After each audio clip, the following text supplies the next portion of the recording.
அடுத்தடுத்து வேலை இருந்துக்கிட்டே இருக்கா வழியா ஒரு நாளும் வேலை இல்லாமல் இருக்க முடியல. அதுதான் விவசாயிகளோட வாழ்க்கை. இன்னைக்கு இங்கிட்டுக்கா வந்து பார்த்தா வைக்கோல் போர் போட்டு வச்சிருக்காங்க. அதை சுற்றிலையும் ஏகப்பட்ட பில்லு பூண்டு குப்பை இதையெல்லாம் சுத்தம் பண்ணுறோம் அப்படின்னு சொல்லிட்டு வேலையை ஆரம்பிச்சிட்டேன். குச்சியில் தள்ளி பார்த்தேன், குச்சியில் எதுவும் தள்ள முடியல. அதனால கையிலேயே அள்ளி போட்டுடலான்னு கையில் அள்ளி போட ஆரம்பிச்சிட்டேன். விவசாயம் பிடிக்கணும், ஒரு லைக்கை போட்டு ஃபாலோ பண்ணிக்கோங்க. அப்படியே அந்த போர் போட்டிருந்த கல்லெல்லாம் தூக்கி ஒரு ஓரமாக போட்டுட்டு அதெல்லாம் மம்டி எடுத்து கொத்தி விட்டு ஒரு பக்கமாக அள்ளி போட்டு கூட்டி விட்டு பார்த்தா எவ்வளோ அழகாக இருக்குது. விவசாயத்தில் மட்டும் தினம் தினம் எவ்வளவு தான் வேலை பண்ணாலும் ஒரு நாள் கூட வேலை இல்லைன்னு சொல்ல முடியாது. ஏன்டா இந்த விவசாய குடும்பத்தில் பிறந்தவனு ஒரு நாளும் நினச்சதில்லை. நம்மளை விட கஷ்டப்படுறவங்க நிறைய பேர் இருக்காங்க. நம்மளோட இந்த நிலைமை மாறணும்னா நமக்கு இருக்கிற காலத்தை நேரத்தை எப்படி பயன்படுத்துகிறோங்கிறதுல தான் இருக்குது. இந்த எலுமிச்சஞ்செடி மேலையெல்லாம் தேக்கு மர இலையெல்லாம் ஏகப்பட்டது விழுந்தது. அதெல்லாம் எடுத்துட்டு இந்த சுத்திக்கா பூண்டு நாயுருவி பூண்டுன்னு சொல்லுவாங்க. அதெல்லாம் அறுத்தறிஞ்சிட்டு கையில் பார்த்தா எல்லாம் சட சட சடன்னு பிடிச்சிருது இந்த நாய் முள்ளு.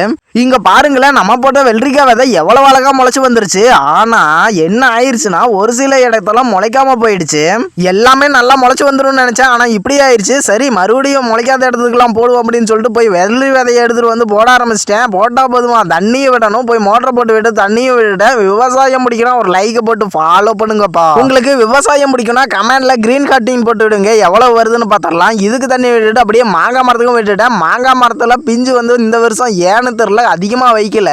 நம்ம குச்சிக்காடு அறுவடை பண்ற நேரம் வந்துருச்சு. விலை இன்னைக்கு ஏறும் நாளைக்கு ஏறும்னு பார்த்து 11 மணிக்கு மேல ஆயிடுச்சு. ஆனா விலை ஏறின மாதிரி தெரியல. நம்ம தோட்டத்துல இந்த காட்டு பண்ணிங்க தொல்லையெல்லாம் இல்ல, இந்த எலி பெருக்கானுக்கு தான் எப்படி பறிச்சு தின்னு வச்சிருக்குதுன்னு பாருங்களேன் கிழங்க.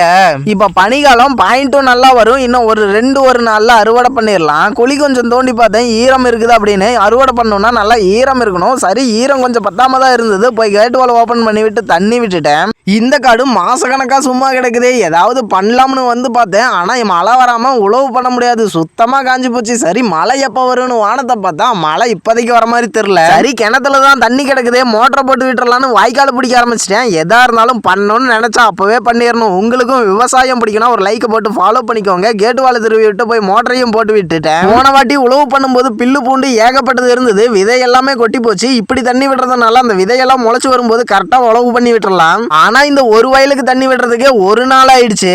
பை.